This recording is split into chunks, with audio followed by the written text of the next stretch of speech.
talking Las Vegas Raiders with the hardest working man in Las Vegas, Jared Smith. And I'm so happy to connect with him again. He did a show with me last year, but this is going to be special. And I think I'm going to try to stay out of the way with this 10 and 20-minute podcast series. Jared, how are you doing today? I'm great, Ron. It does feel like, right, we're back again. All roads lead back to football.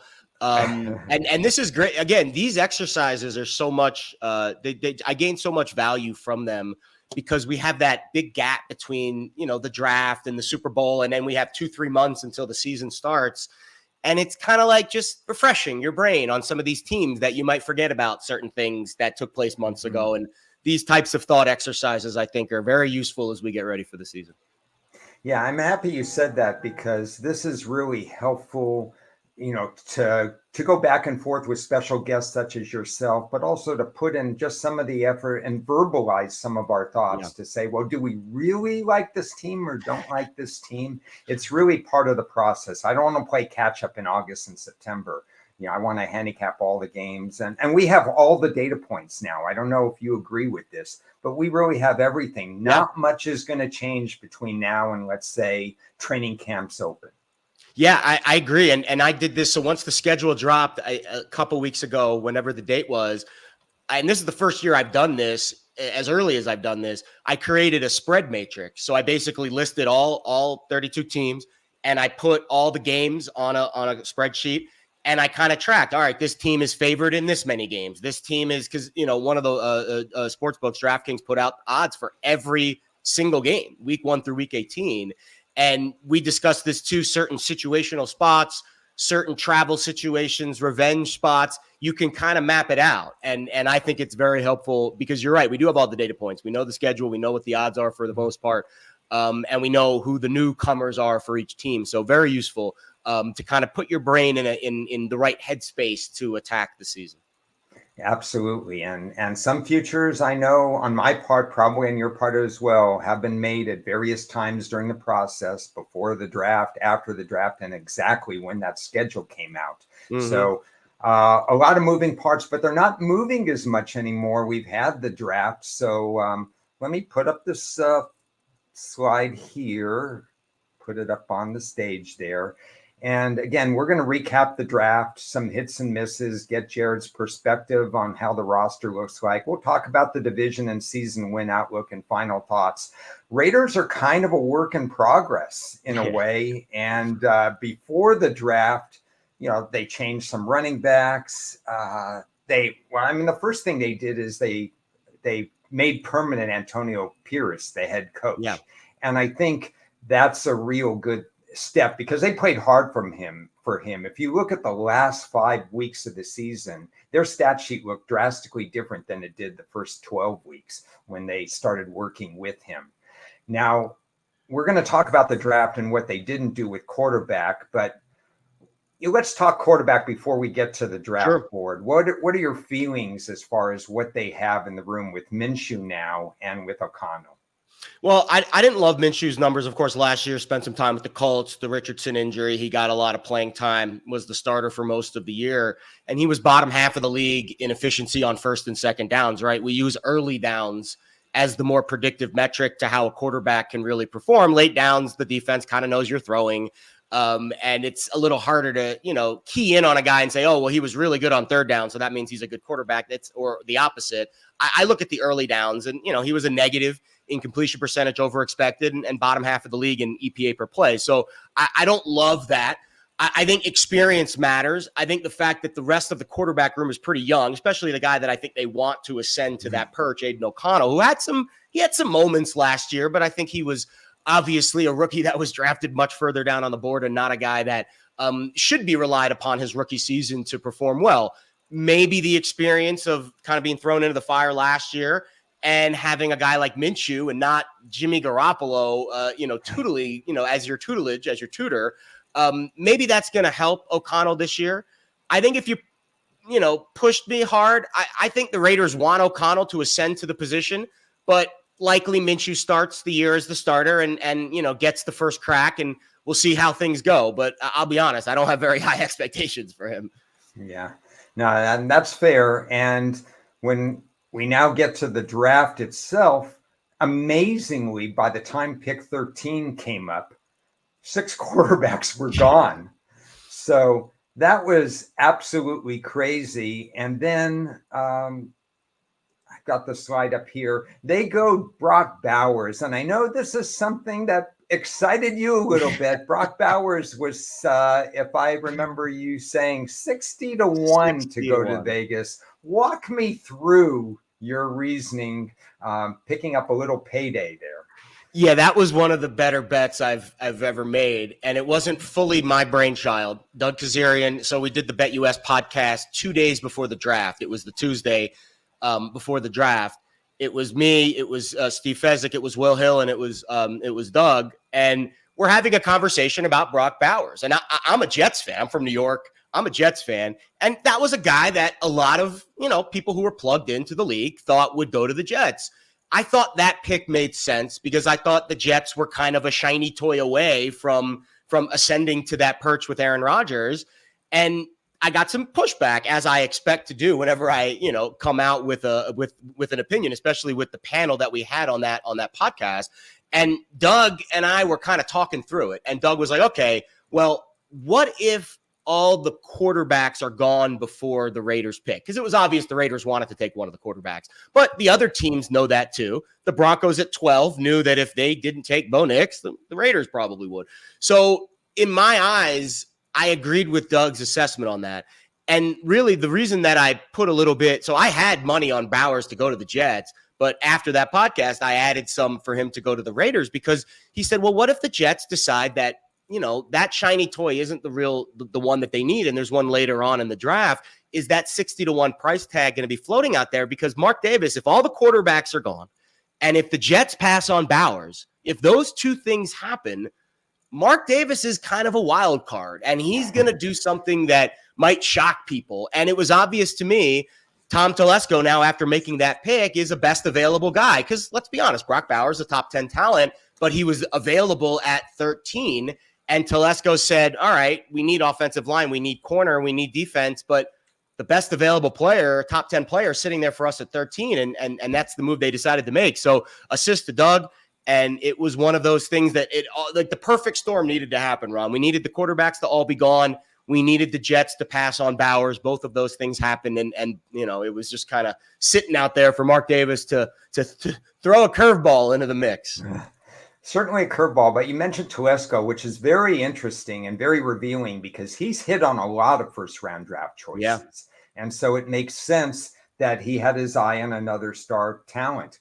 Telesco doesn't trade much, and the rest of his drafts weren't that good, but we're talking first round. I'm going to read you 6 names. Carl Joseph, Garion Conley, Alex Leatherwood, Henry Ruggs, Damon Arnett, I probably won't get it right, Clinton Farrell. These are 6 first-round draft picks that the Raiders have chosen since 2016. Disaster. So in some sense, that's a step in the right direction. That's why we're talking about a roster that's not perfect. But taking Bowers was obviously a curveball in my eyes. And when I show that, okay, they needed a quarterback, but there was nothing they could do. But then 2 offensive linemen, that was important as well. And with the and they go out. And they go ahead and they get 2 offensive linemen after that. Talk to me about those 2 offensive linemen. Yeah, I think so. My guess is, and again, based off of this draft for the Raiders, 2 things are very obvious to me of what Tom Telesco values. It's obvious to me that he values versatility, and it's obvious to me that they're trying to draft a certain type of player, an attitude, an edge, which I think fits Antonio Pierce's coaching style. So the guy they drafted in the 2nd round, Jackson Powers Johnson, technically he's a center, and he was the center. Like, he won the Remington Award as the best center in the entire country last year. But when he was announced in the draft, they announced him as a guard. When he was introduced to the Raiders, they introduced him as a guard. The Raiders just re-signed their center, so it was obvious they weren't trying to slide Powers Johnson into that center spot. But this is a guy that is able to be versatile. If the center gets hurt, he can play center. And he's going to obviously slot in at the starting right guard on day one. So the versatility up front is obviously a priority. And that's exactly what they did in the third round, too. Delmar Glaze, a versatile tackle who can transition to guard. And how about this? At Maryland, so that's where he went to college. Freshman year, he played one game.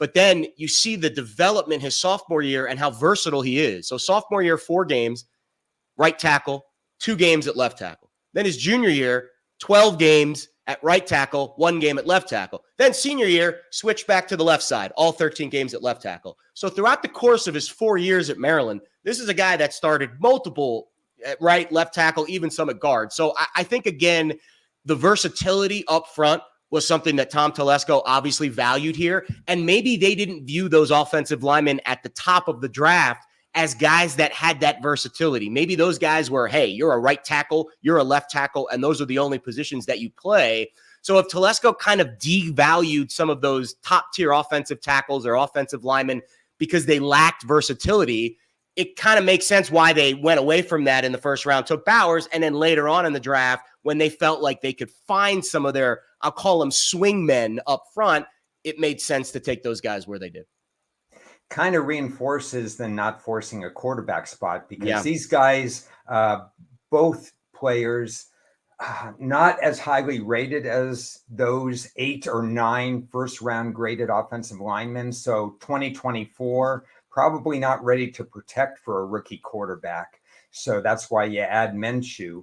But maybe down the road, when the Raiders go quarterback and or find if Minshew or O'Connell isn't the guy, these guys will have more seasoning. As for the rest, As for the rest of the draft, cornerback, again, when they take Bowers, everything gets pushed down the road. Yeah. So they take a lower rated cornerback.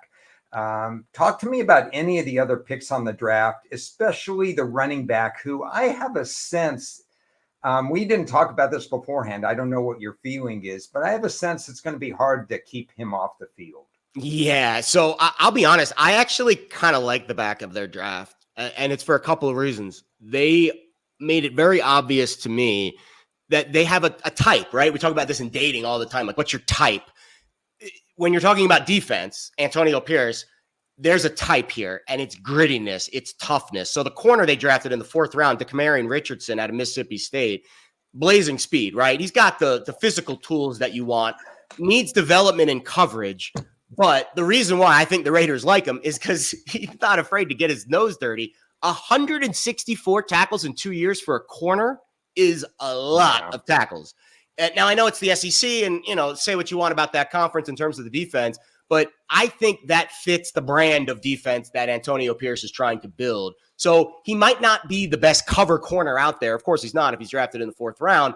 But when you get your nose dirty as a cornerback, I think you show that lack of fear.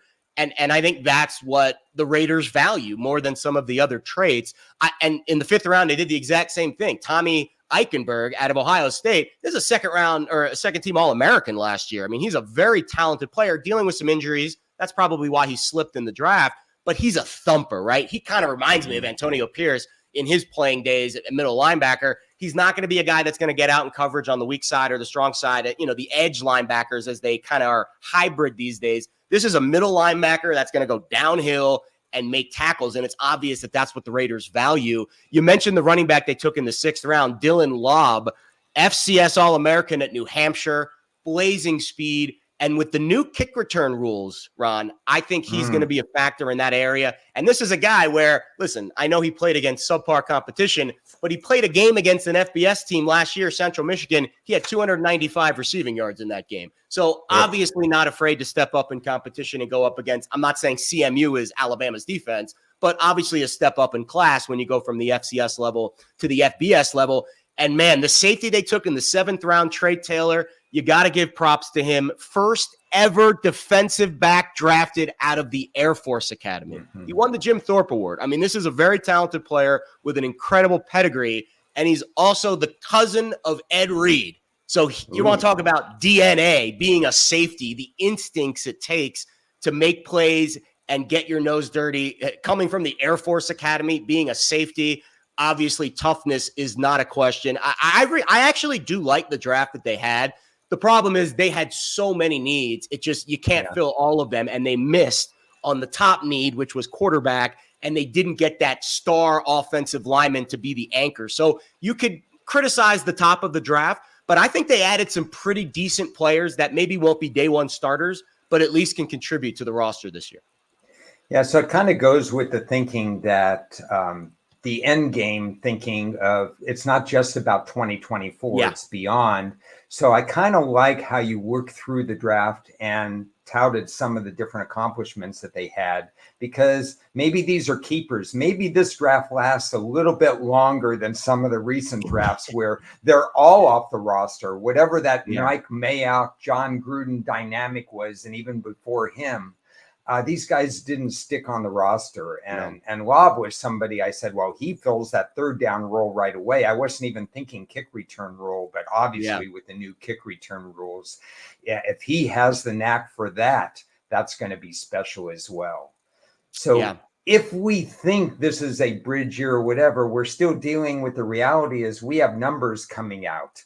And the numbers I show are 6.5 for season win total, and roughly at DraftKings, I think it was plus 1,200 to somehow unseat Kansas City and others to win the division. Don't make that bet, people. Don't make that bet. Yeah, I think the 60-1 on Brock Bowers was a much smarter bet than the 12-1 personally. I think it should have been flipped there or something like that. I agree. I think the under makes sense. Again, when you analyze the schedule from a macro perspective, they've got the 10th toughest schedule according to Warren Sharp. Their opponent winning percentage last year was over 500. They're underdogs in 15 out of 17 games according to the DraftKings opening numbers. They're an underdog of more than 3, so 3.5 or more in 6 of their 17 games. So right there, if you're betting an over, you're going to have a plus sign next to the Raiders' name most weeks, and that's hard. I think that's hard to overcome if you need to win 7 games in order to cash that ticket. Yeah, the first 2 games, I don't have the schedule in front of me, should have. First 2 games are pretty tough right out of the bat. Yeah. I'm glad that Pierce had some experience. He's not like it's first look at the roster. He's had months to look at that particular roster. So that part is good. The bye is toward the second half of the season. So he won't be able to make necessarily in-season adjustments. Does this offensive line hold up for the quarterback? So I would be shocked if it did, but I will say this.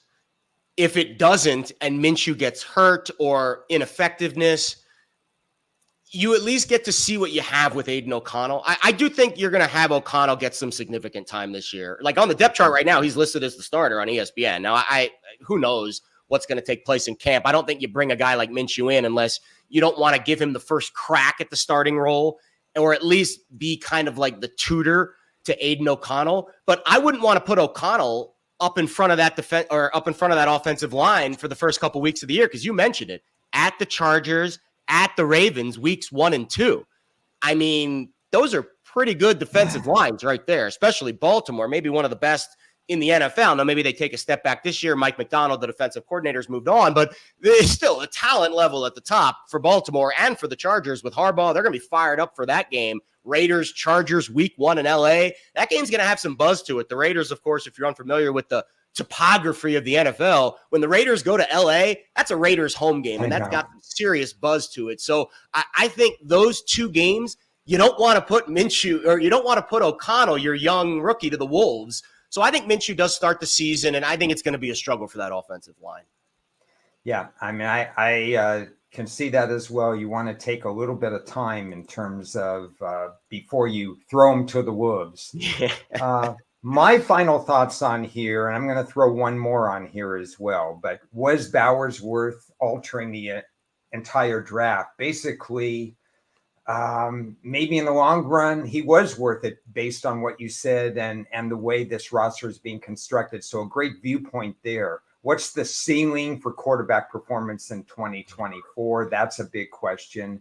Can Vegas build on those last 5 games? I mean, their defense was something else. I'd add something not on this screen. Maybe get your thoughts on Luke Getsy, the offensive coordinator, because Pierce, like DeMeco Ryans, like Jared Mayo of New England. We're seeing some defensive coaches now. It's swinging back to how do you stop these offenses in an offensive style league.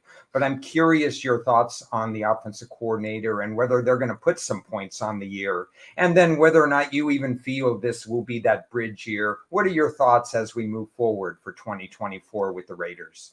I think it's impossible to be confident about any team in the NFL when you are highly unsettled at quarterback. And that is, of all the teams in the NFL, the Raiders might be the most unsettled at quarterback. So injuries obviously could play a factor, like what happened with the Jets last year, where we thought they were settled. And then after 5 snaps, it was a complete disaster. But coming into the year, I don't know if there's a worse quarterback situation right now than the Raiders, because their starter is I'll just put in my mind Minshew is the starter. I'll give him the coin flip. I'll give it to Gardner right now. I don't think there's a less talented, a less talented quarterback than Gardner Minshew at the starting level right now in the NFL. It's hard to find one.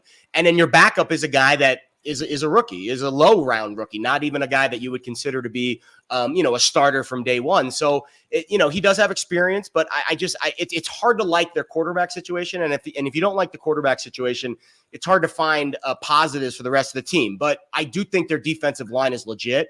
I do think, they brought Wilkins over from the Dolphins, pair him up with Crosby. That defense has some sharpness to it, and Pierce will coach that team with an edge. They won't be afraid. They're not going to play soft. They're going to, they're going to go for it on fourth down. They're going to be a high variance team probably in 2024, but it's hard to rely on a team week to week when the quarterback situation, which obviously accounts for the most in the point spread every week, is that unsettled. So it's hard for me to have any positive thoughts past good defense, tough, gritty team, but still probably a year away. Yeah, a bridge year for me too. I think the Pierce factor is fascinating. I'm probably not going to pull the trigger on any futures and just see what effect the offense is. Can they score enough points to be competitive? I think there are divisional games. We'll get into the Chargers with Matt Landis in a couple of hours to finish up this division and finish up the AFC. But I think they're going to play their divisional foes tough. The question is, will they win the game or will they just cover? What is it? What's the saying that we're used to in the good teams win, great teams cover. Yeah.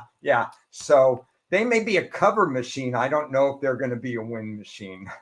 Yeah. Again, you look at their numbers right now, and I've got their point spreads in front of me. So week 1, they're a 3-point dog at the Chargers and then 7-point dog at the Ravens. And then they're a home favorite to Carolina. So my thought is, if they get pummeled those first 2 games and then they come back home opener against a subpar opponent, Carolina, that could be an interesting buy low spot for the Chargers, right? For the Raiders. You don't necessarily want to, lay points with a team that is over, but that could be a circle spot for them. And then that game against Kansas City, every time they go to the Chiefs or every time they play the Chiefs, it seems to be an interesting game. I'm looking at a 7-point dog week 13 on the road, and then a 5-point dog at home in week 8. So yeah, and then they're a 7-point dog at Cincinnati. They're almost a touchdown dog at Miami. Like, you're going to have some opportunities to bet the Raiders at more than a touchdown underdog, probably several points throughout the season.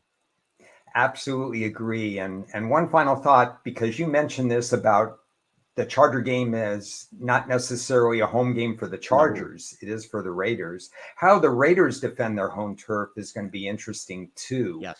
And the teams that come in there, 4 teams come in that have never played in Las Vegas itself this year. So Carolina, right? Carolina, Cleveland, Pittsburgh's going to be. So when Pittsburgh comes to town week 6, Ron, there will be more yellow in the stands than silver and black. They travel well. There's no question about that. So you have to balance where home field advantage is. There's no automatic 1.5 or 2 points or way back when 3 points for home field advantage. This is a handicapping tip. It varies. And you really have to look at that. Jared, thanks so much for your time today. I know they can find you on VSiN. They can find you during the season, not during the season, everything that's going on. Anything else you want to tell the audience about where they can find you? Yeah, every Saturday morning, Fox Sports Radio. That is that's kind of the breadwinner right now for what I'm doing on a weekly basis. And I think on the daily social media, I'm getting much more active with putting out. We're in baseball season now. I love the Yerfy Nerfy. That's like my favorite Yeah. bet. And then we'll transition to more football focused content, probably starting in around July. I usually give myself a month or two in that July period to kind of ramp itself up. And then once we get to August 1st, I mean, Ron, it is all systems go, all football all the time. So excited to get to the college football markets as well. I know that's something, especially we were going back and forth with the college football props. That is now becoming a thing. I hope they don't get taken away by the big bad man up top. But if we do get more college football props, you are a great resource for that. And that's a market that I've been more invested in over the last year. Yeah, more of a volatile market in terms of they can be more mispriced there and so on. But take a day off every once in a while, Jared. But thanks for joining me here. Got less than 2 hours to wrap up the AFC with Matt Landis with the LA Chargers. Thanks for everybody for listening, watching. Leave your comments. I'll answer them. No problem whatsoever. And I'll see you in a couple hours.